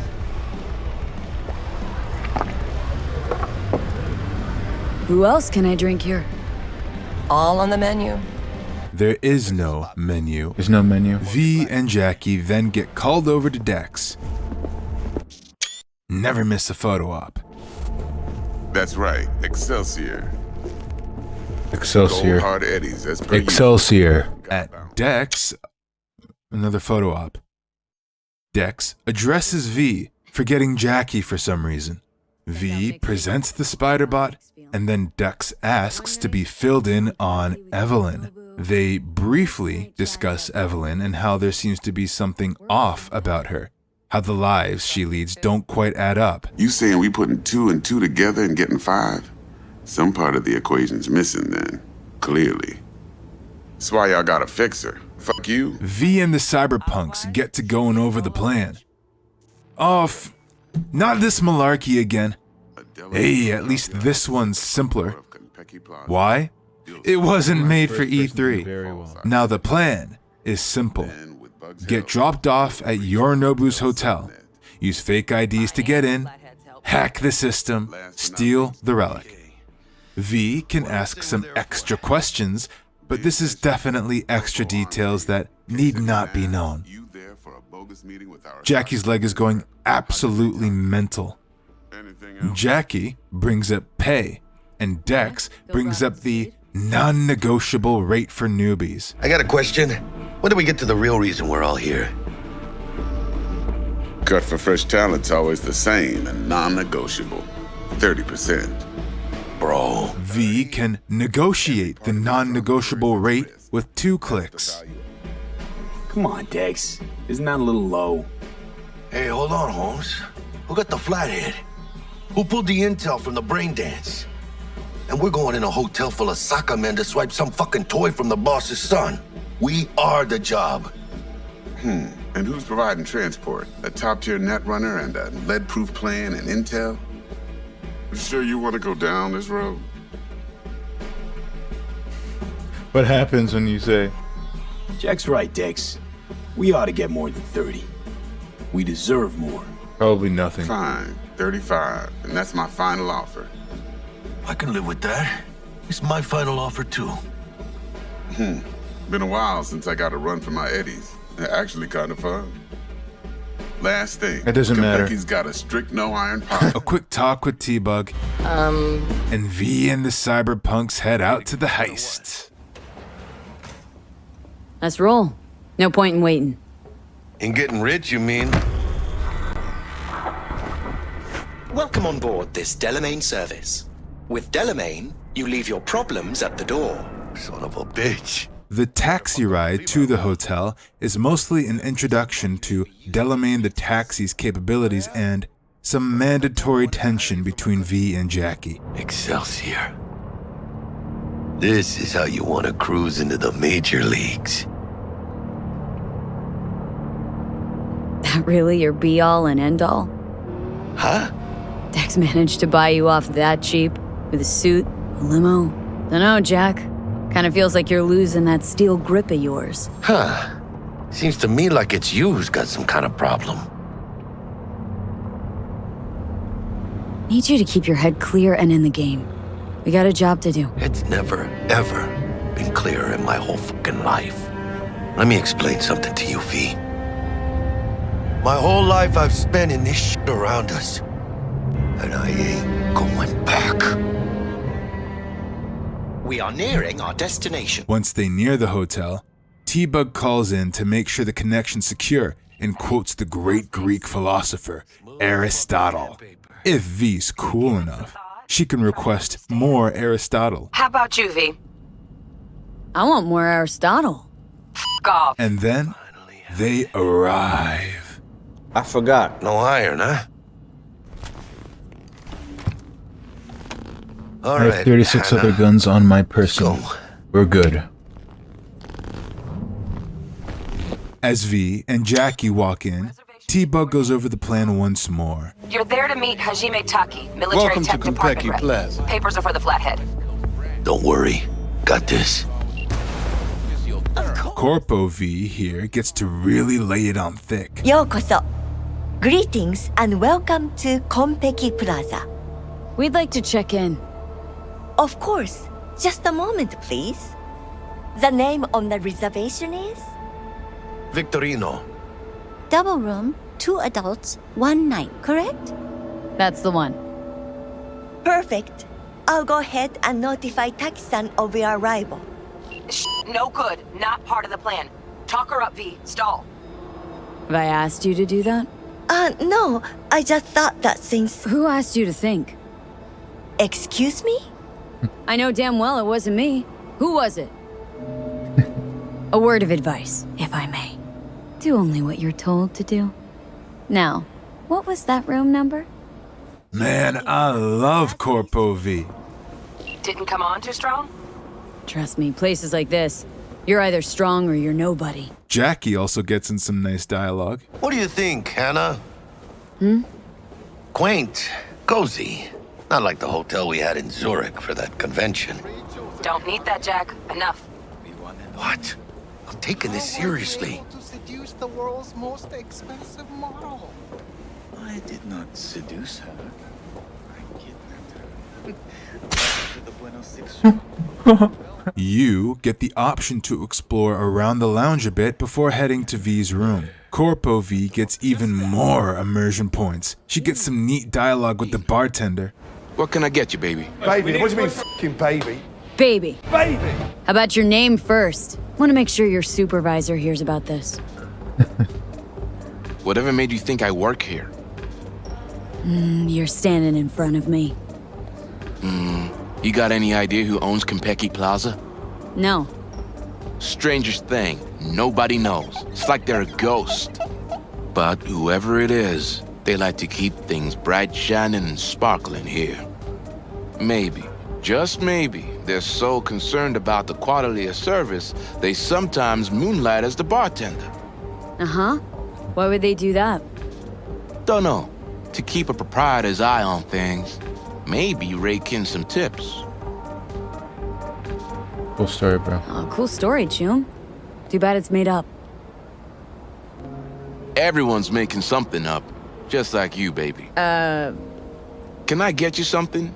At the least. Water? If you try to get a drink at the bar, by the way, you just buy the whole bottle.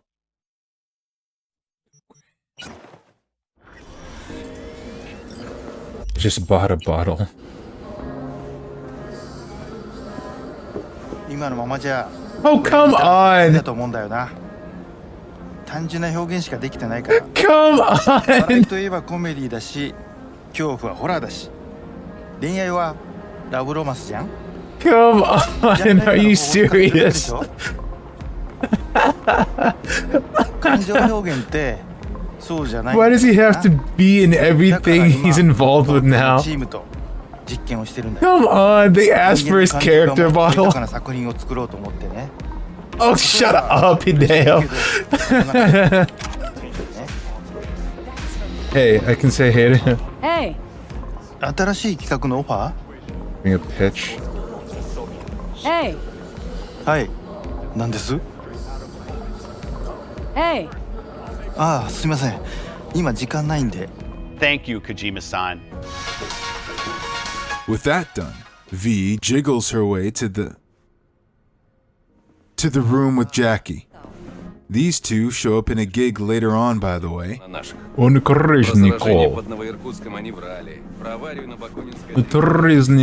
In their room, V and Jackie prepare the flathead for infiltration with T-Bug. Mierda, little gonk stock. Mierda. Gonna have to switch to manual control. B, take the control shard from Jackie. Gonna link your Kiroshis to surveillance so you can guide the bot. Here. Here goes. And the mini-game that commences. Well, remember how the Braindances are an advanced game of point? Well, the one and only appearance of the Flathead minigame is... It's a basic game of point. As in, you wave your mouse around, scanning the objective of the Flathead, and then it goes there. Do that about 12 times, and the minigame's over. Oh, hi, Meredith. After the Flathead parks on a Netrunner's face, Love those demons. T-Bug lets the crew know that hacking security will take a couple of hours, so they'll have to wait a while. Before V sits down to skip time, she's free to wander around the room. She can look in the mirror.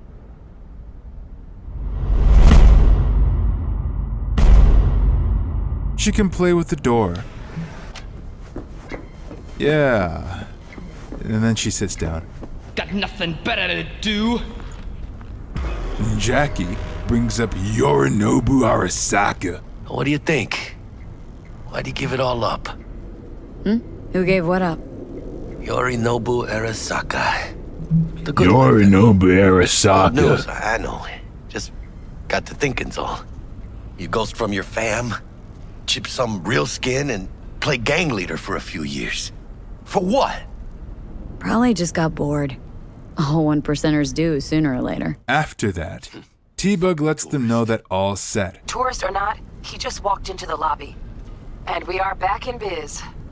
Penthouse security is neutralized. So, V and Jackie take the elevator. Your head. Telling you, it's downhill from here on in.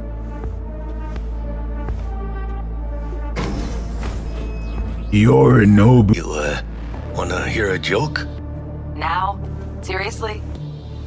Okay, so why'd the Rocker Boy's output kick him out of the apartment? Because he wasn't chipping in. Jesus Christ. And then they enter Yorinobu's pad, all casual-like. V can explore around Yorinobu's place before she actually goes to collect the chip. She can find some items, some lore, Yorinobu's gun, and Yorinobu's sick fits. Nice! Yorinobu's slacks and shirt. T-Bug mentions that somehow Yorinobu's gone dark. Sig on Yorinobu's gone dark. She throws out the word dead zone, but it's never further explained. V unlocks the safe for the biochip and heads over to Jackie, who's waiting. Make us rich. On it. Your turn, Bug. Give me 2. We got winged visitors. Bug. Don't know who, but staff's a buzz. All 200 on their feet can't keep still. T-Bug tells V and Jackie that Yorinobu is approaching his room. Shit, Yorinobu's penthouse bound. Guess he exited the dead zone. Fuck him! Open the safe! Almost got it. Done. Cream. Let me look to this, huh? Relic intact? Bioshard integrity, 100%. Too late. Yorinobu's about to walk in. Find cover. Where? That pillar. Try that. You fucking kidding? No. Inside it now.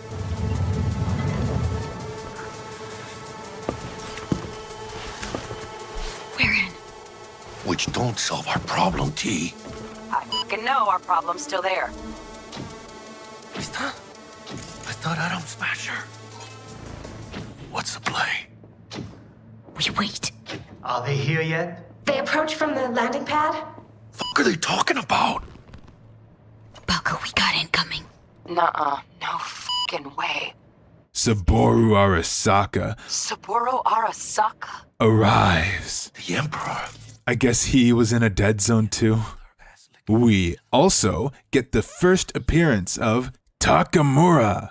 He starts scanning the room, but before his optics can warm up enough to spot V and Jackie, Saburo asks the bodyguards to leave so he can 1v1 Yorinobu.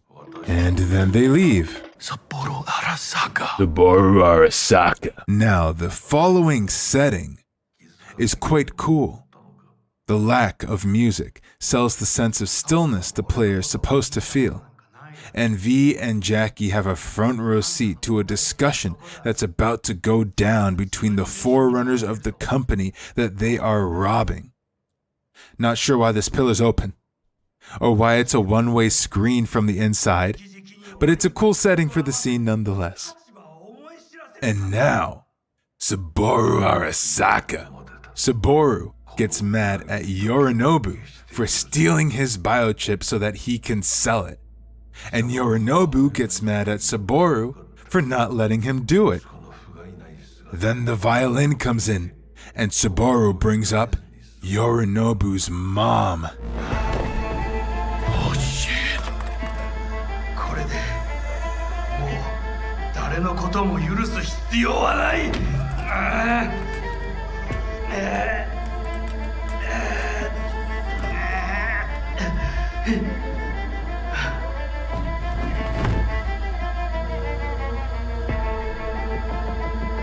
Oh, he's dead. Yorinobu choked him, and he's dead. Not knocked out. Dead. I wish to put the hotel on lockdown. May I ask why? Saburo Arasaka has been murdered. -1 for Yorinobu. All instructions given by staff. Takamura rightfully calls out the hogwash he's being served. Takamura, you gotta believe me. Someone poisoned my father. Oh, is that why his glass is empty? Is that why there are red marks around his neck? After that, Yorinobu takes his bodyguards and very casually walks out of the scene of his father's death. He just leaves the body there too. What the f just happened in there? Yorinobu just offed Saburo. What? His own fucking pops. Know what this means? Security's gonna swarm the place any second. Bug, need you to get us out of here, now! Give me a sec! We don't have a sec! Fuck! Okay, got something. Window, now! Saburo fucking Arasaka's dead. While she is unlocking the escape door, T-Bug delivers a meme and dies. Oh, fuck. Oh, no, no, no, no, not now! I've been made! Bug! Pinche Dios santo bendito! Just lost T! Fuck! Fucking major leagues! Happy now, Jackie!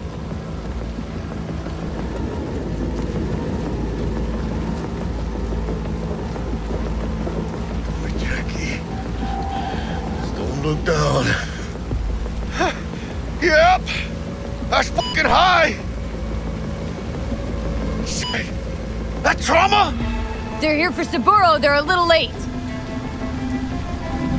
Just hope they didn't see us. Chingada madre! CITYYYプロトコル違反の容疑者発見。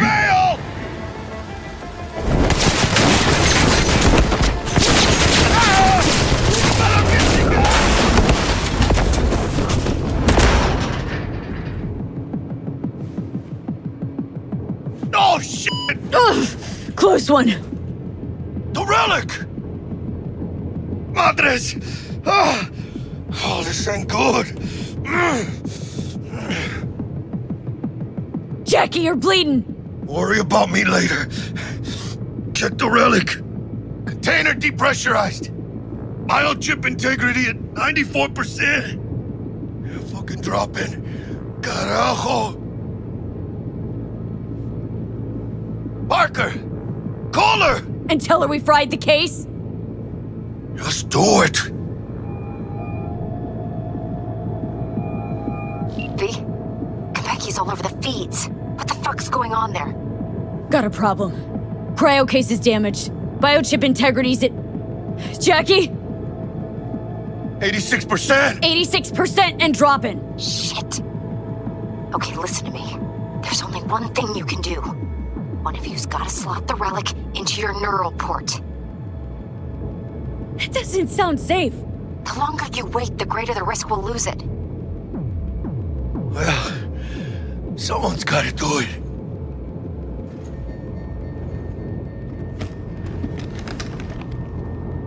En el nombre del Padre, del Hijo y del Espíritu Santo. Amen. Hold on. Jackie is already bleeding and hurting from the fall. And now he's going to voluntarily slot the possibly very unsafe relic into his head? +1 for Jackie. After that whole sequence of events, V's objective is to reach the elevator and, after that, make it to the garage through the lobby where Delamain is waiting. And now, the rest of the heist. Some of this is forced combat, but this first section, you can approach it how you wish. Great. Now let's get out of here. Osaka has been evacuated. Hell's going on there? Doesn't sound good.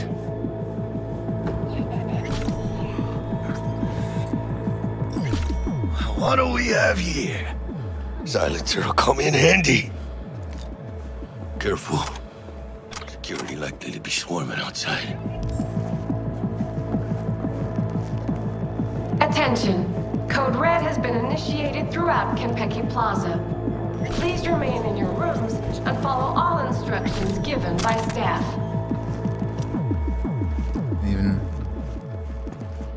Can't even kill him with a headshot.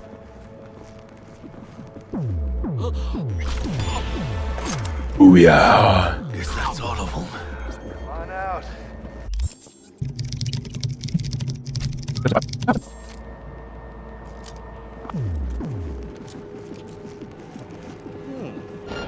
Look at that AI. Has been initiated throughout Konpeki Plaza. Please remain in your rooms and follow all instructions given by staff. Target nearby.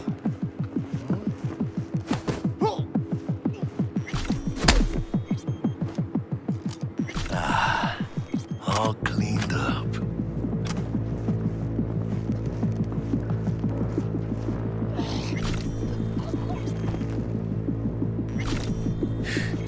Fucking bums. Surrender immediately! I'll piss on your grave when this is over! I'll piss on your grave when this is over!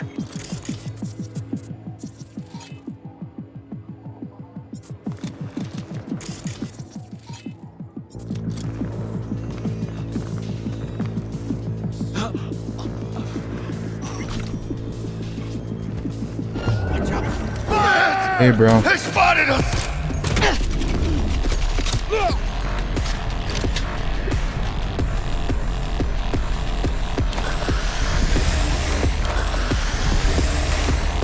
Throughout Konpeki Plaza. Please remain in your room and follow all instructions given by staff. Huh?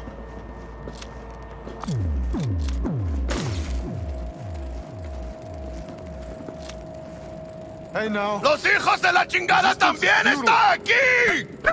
Jackie. Huh? What was that?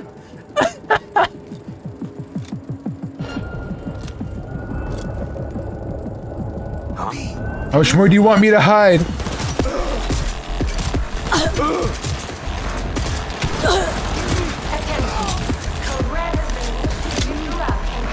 Dropped one!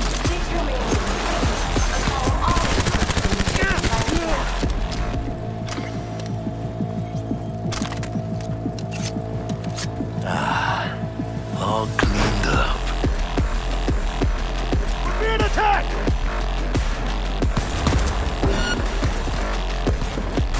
Get the angle! I'm on my way. Point for you!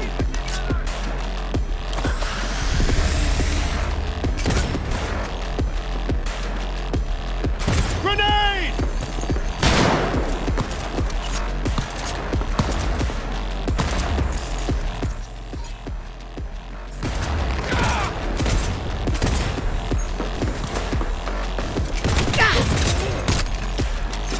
Yeah, well, that didn't work. Cover me!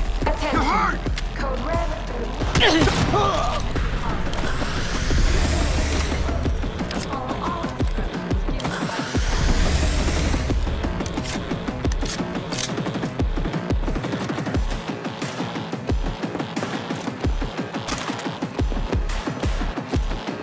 Let's finish this!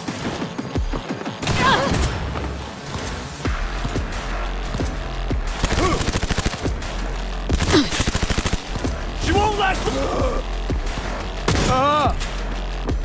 Nice shot.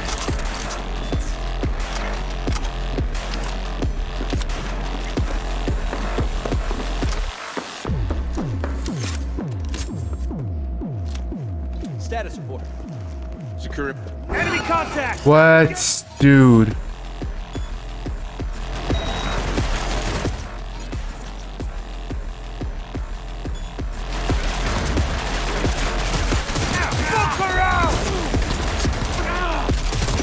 Tengo otra! Reloading weapon!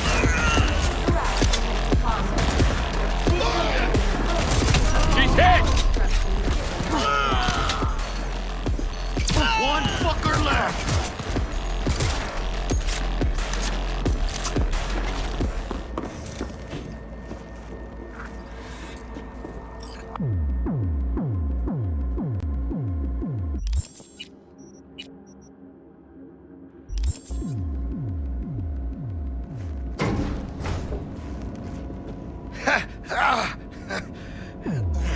What?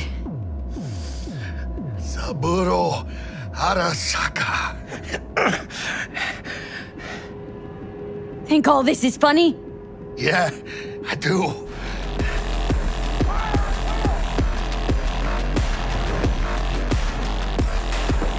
Together! Going down. She's chipped!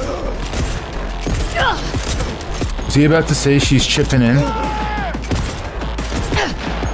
Like that dog. Go, go, go! Who's ready to party?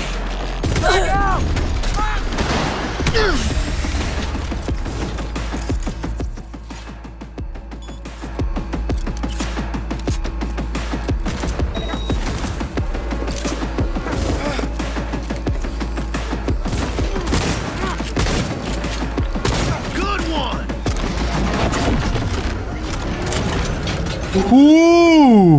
I forgot about this part. Oh no.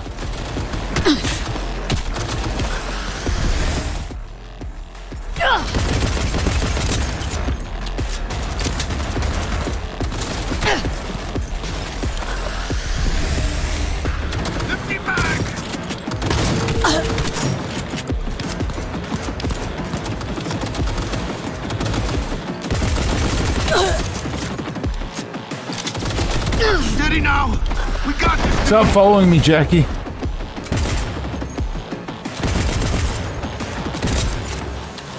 I can damage his individual parts. Yeah, there we go. Wait, Jackie just terminated him.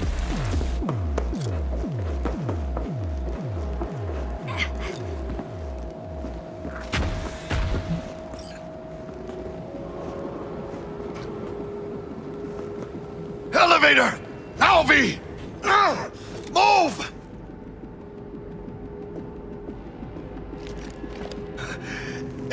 Leaking a little.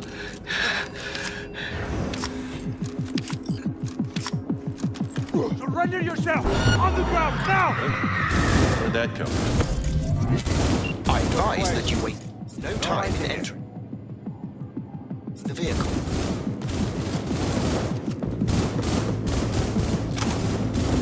Reloading!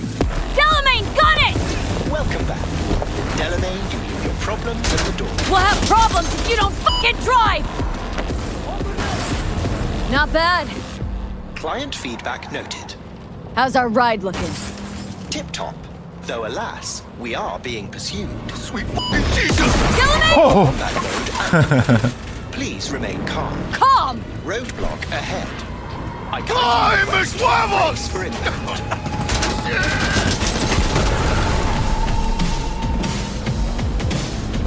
A hostile enemy aircraft has a lock on us. Leave it to me! I got a handgun, don't worry. Can I hack it?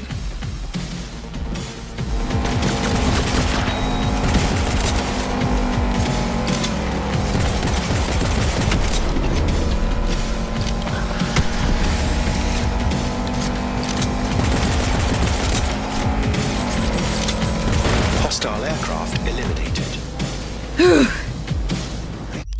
Or I should say, check, you gotta free up inventory space.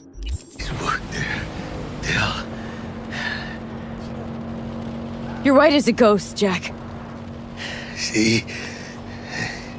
I told you we'd make it. My medical diagnostics indicate that Mr. Wells's condition is critical. Critical? Fuck does that mean? Mr. Wells's external iliac artery has ruptured. Internal hemorrhaging is severe. I suggest you try to keep Mr. Wells conscious.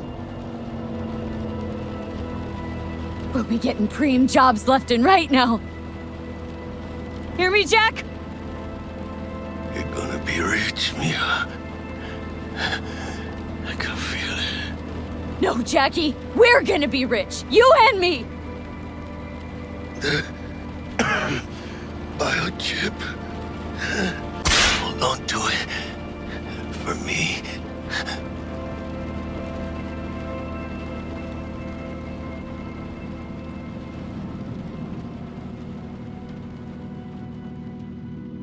Jackie's death. His presence and end. Oh, hello there. Oh, and thank you for making it this far into the video and into the series. I'm here because there's a couple of things I would like to make known to you. 1.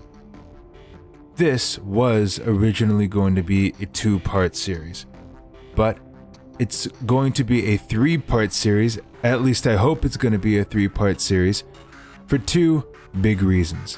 1, as you can see, together we have made it through the intros and Act 1 of Cyberpunk 2077's story, and this video is almost 2 hours long. That means if I were to do this in one whole video, this video would probably be about 4 or 5 hours, and I don't think I'm ready for that. The second reason this is going out as a part 2 in a 3-part series is because I recently rebooted my Windows, and by rebooted I mean reinstalled, reset my Windows, and due to some shenanigans on my part, I failed to back up my projects in DaVinci Resolve, amongst other things. That means I'm starting again from scratch. Fortunately, before I did that, I rendered this entire second part just in case it forgot about my projects, and unbeknownst to me, DaVinci Resolve stores projects on the app data folder, which is located on the C drive, which is where Windows installed, which is what I was resetting. So yes, the bad news is I lost my projects And I lost all my settings for DaVinci Resolve, so I need to finagle and finick those back to working order. The good news is that I have all my resources, I have all my funny clips, I have all my game footage, I think I even have the remaining voice clips that I have recorded. So instead of throwing in this whole rendered video into an entire second part, into some sort of Frankenstein amalgamation of one pre-rendered video and one well-working project, DaVinci Resolve project, I instead have opted to put this out as an entire second part, and I think it works out pretty well anyways because, yes, as you've noticed, this video is almost 2 hours long. So, in part 3, we will cover the remainder of the story. We will cover the major side characters of Cyberpunk 2077, like Panam, Judy, River, Carrie, their whole side quests, what they mean as characters, if they're good characters. Those are going to be entirely covered at the end of the story before the endings. Oh yeah, my entire script is still intact, so I have that to work with. Let me check this real quick. My 64,768 word script for Is Cyberpunk 2077 Good is still intact. Yes, that would have been very silly and very funny if it got deleted. I would have been rolling on the floor laughing, so much that my heart may have stopped. So oh yes, after we've covered the entire rest of the story, Act 2, Act 3, the characters, their side quests, yes, the characters themselves, then we will cover the endings. And after that, I will finally answer the question definitively, once and for all, the definitive opinion on the question, is Cyberpunk 2077 good? And I've known the answer for a while, but to put it into words as a 64,000 word script, and then to turn that script into a video, it's something that needed to be done, and I'm glad it's happening, no matter how long it takes. So look forward to part 3. Thank you for watching part 1 and part 2, and I will see you there. Farewell, dear listener. How much wood could a woodchuck chuck if a woodchuck could chuck wood? Well, it would chuck as much wood as a woodchuck could chuck if a woodchuck could chuck wood.